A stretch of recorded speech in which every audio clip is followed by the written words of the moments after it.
friends, welcome to my channel. Today is the 23rd of September 2020. This is my very first video and I am turning the garden over and I'm adding some soil amendments, and the reason I'm doing it now is because we've got some rain coming in the next few days, and what I'm adding, the rain will pull it into the soil, so I don't have to work so hard digging and turning things really deeply in. And I don't choose to do that with a tiller. In fact, I'm doing all this by hand with a shovel. The reason fall is a great time to do this, you can get your soil tests done at most extension offices.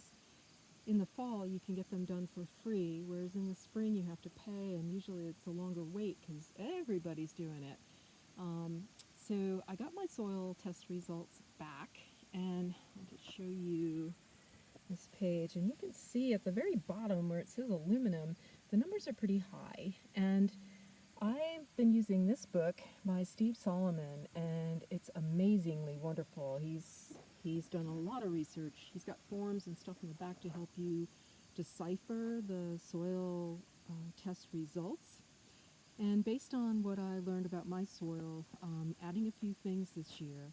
I'm adding some glacial rock dust to re-mineralize the soil. And if you think about the history of our country, I'm in the United States, and the many things that have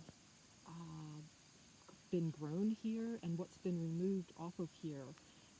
Everything that grows and gets removed takes something out of the soil, and we put things back into the soil by adding compost and organic fertilizers and worm compost and leaves and all those kinds of things and cover crops.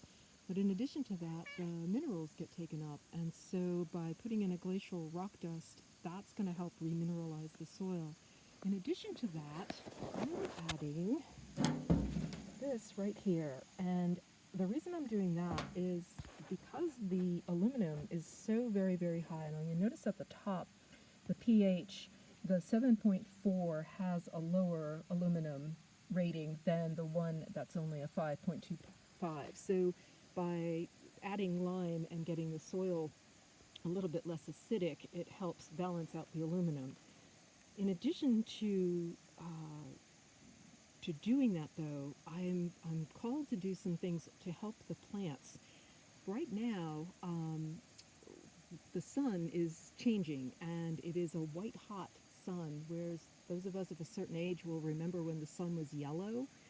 Well, the plants are also affected by the change in the sun, and the silicon will help the plant's stems and leaves be better equipped going forward to grow and sustain themselves in spite of the sun getting hotter.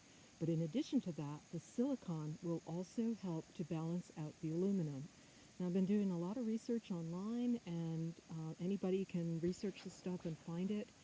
Why is the aluminum in the soil so high? Well, you probably noticed that they are spraying the skies, and one of the ingredients that they put in there is aluminum. Now, they're doing this because they believe it will help cool the planet down. I'm thinking this is a bad idea just based on my research, but they didn't ask me, so I'm doing what I can to help my garden and my plants. So my suggestions are go ahead and get a soil test. Do it now here in the fall, because most places it ought to be free, and you'll get the results back in time in most areas to do something to help your soil based on what the results show you. I'm going to walk somewhere, so I'm just going to close this down so you don't have to get dizzy while I'm walking. And this is the rock dust that I got. So I trust that what I've posted here will be of help to folks, and that you do your own research and get your soil tests done now, because it's going to be really important to keep growing our own food. So I'm signing off here, and thanks for watching.